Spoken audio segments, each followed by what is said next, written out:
love of the Sahaba will take you towards where the one who you love goes. If you can't be like them, right? If you're a slob like me, think of the Sahaba radiallahu anhum. Like the ajib, the amazing level of sacrifice, the wafat that they showed to the Prophet sallallahu alaihi wasallam. Have you guys ever heard of a Sahabi? His name was Khabbab ibn al-Arrat. Have you heard this name? That's why they can attack us through the Sahaba. Khabbab ibn al-Arrat was the sixth, by most narrations, he was the sixth person to accept Islam. So who was the first?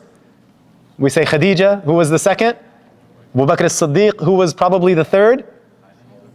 Ali or Uthman, 3 and 4. Okay, the sixth person to accept Islam was Khabbab ibn al-Arrat. So he was with the Prophet sallallahu alaihi wasallam. Like he's one of the OG Sahabas. He's one of the originals. He accepted Islam when there was very little Quran.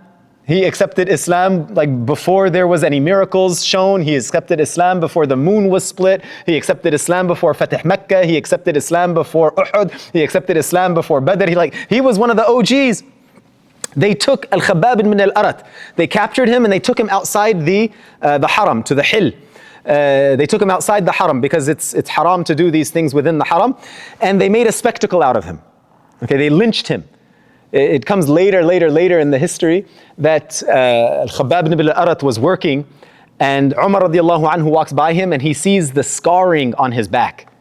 And he said, Khabbab, like what's the story behind these? So he tells Umar, he says, Ya Umar, Ya Amir al-Mu'mineen, in the early days of Islam, the Quraysh took me outside the haram and they were like, essentially they were preparing to lynch him. Right, so they were whipping and beating him. And in front of everybody, they said, you're going to die now, Khabbab. Don't you wish that Muhammad was in your place instead? Sallallahu alayhi wa sallam. Do you know what Khabbab ibn al-Arrat said?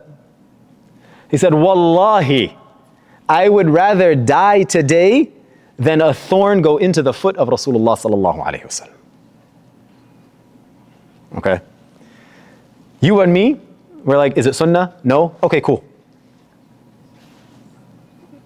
You know, I won't ever measure up to the level of a Sahabi.